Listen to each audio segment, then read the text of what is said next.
तो फ्रेंड्स, आज हम लोग पढ़ने वाले हैं क्लास 10th के BSEB बिहार बोर्ड का जो एक आपका बुक चलता है इतिहास की दुनिया, उसका जो चैप्टर है यार, जनरली आप 10th में भी इसको पढ़ सकते हैं। भारत में राष्ट्रवाद, तो आप देख सकते हैं कि राष्ट्रवाद का जो शाब्दिक अर्थ होता है, हम लोग पढ़ते हैं इंग्लिश में नेशनलिज्म, तो उसका अर्थ होता क्या है। तो राष्ट्रवाद का जनरली वही अर्थ है कि राष्ट्रीय चेतना का उदय। चेतना क्या है? आपस में फीलिंग हुई।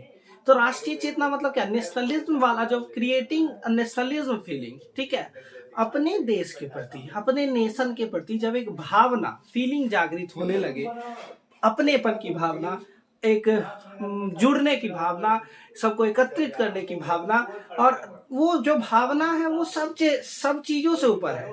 रिलीजियस, आपका कास्टिज्म सबसे ऊपर है।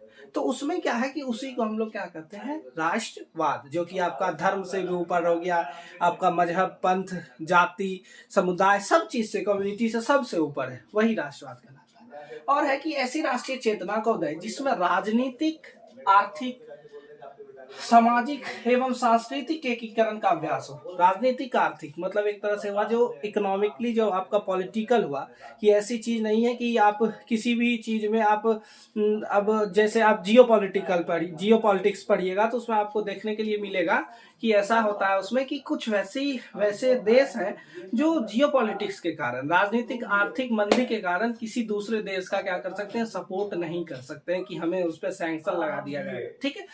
तो अब आता है कि सामाजिक भी, और समाज में भी एकता, एकीकरण, बस वही एकीकरण का भाव, और सांस्कृतिक एकीकरण का भी भाव। अब आता है कि 19वीं शताब्दी के पूर्वार्ध तक भारत छोटे छोटे राज्यों में बटा हुआ था। कि आप जब पढ़ेंगे कि 1800 से लेकर के 1900 तक, वो 19वीं शताब्दी कहलाती है, सेंचुरी जिसको हम लोग कहते हैं। तो उसमें जो भारत है वो आपका छोटे छोटे राज्यों में क्या था? बटा हुआ था।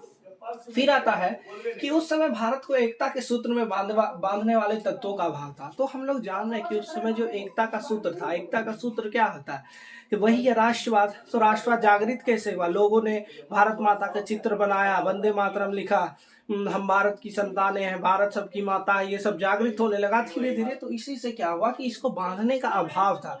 लोग शुरुआत में अपने अपने प्रोविनेंस में बोला रहते थे पूरा, कि मुझे इतना छोटा सा प्रांत मिला है, मुझे इतना छोटा सा प्रांत मिला है, और मैं इस प्रांत का राजा हूँ। तो उसमें वो लोग पूरे खुश रहते थे।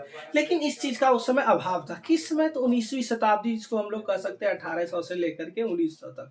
और आपको पता होगा कि 1915 में भारत आए गांधी जी दक्षिण अफ्रीका से, उसके बाद ही जो भी हुआ वो स्टार्ट हुआ। फिर आता है कि समान न्याय व्यवस्था का अभाव भी था। जो न्याय व्यवस्था, आप जिसको मन हुआ मार के चला है, तो न्याय नहीं मिल पाता था किसी को। और जनरली आप जान रहे हैं कि वहां पर जो 1857 की क्रांति थी, 1858 में एक एक्ट लाया गया। तो एक्ट में था कि उसमें डायरेक्ट जो आपका अधिकार है वो विक्टोरिया के पास में चला गया, जो उसमें इंग्लैंड की रानी थी, ठीक है। फिर आता है कि राष्ट्रीय एकता में कमी का अर्थ है कि अनुभूति का अभाव, जो भारत में रहने वाले सभी लोगों को समान लक्ष्य एवं समान सरोकार से जोड़े। वो ऐसी चीज है, भावना ऐसी चीज है कि उसमें कोई धर्म, मजहब, अपनी प्राथमिकताओं को छोड़ते हुए देश के लिए जो जरूरी हो उसमें आगे जाते हैं, ठीक है।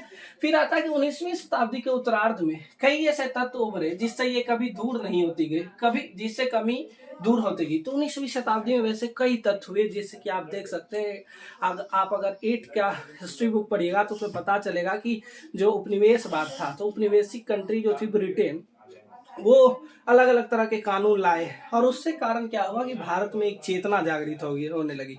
अरे भैया, मेरा ही जगह है, आप मुझे ही मार रहे हो। तो इस चीज से बचने का प्रयास किया गया। फिर आता है कि 19वीं शताब्दी ऐसे उभरे। फिर आता है कि भारत एक संपूर्ण संगठित राष्ट्र का स्वरूप ग्रहण करने लगा, और यही राष्ट्रवाद है, एवं इसी राष्ट्रवाद की अभिव्यक्ति स्वतंत्रता का संग्राम है। धन्यवाद।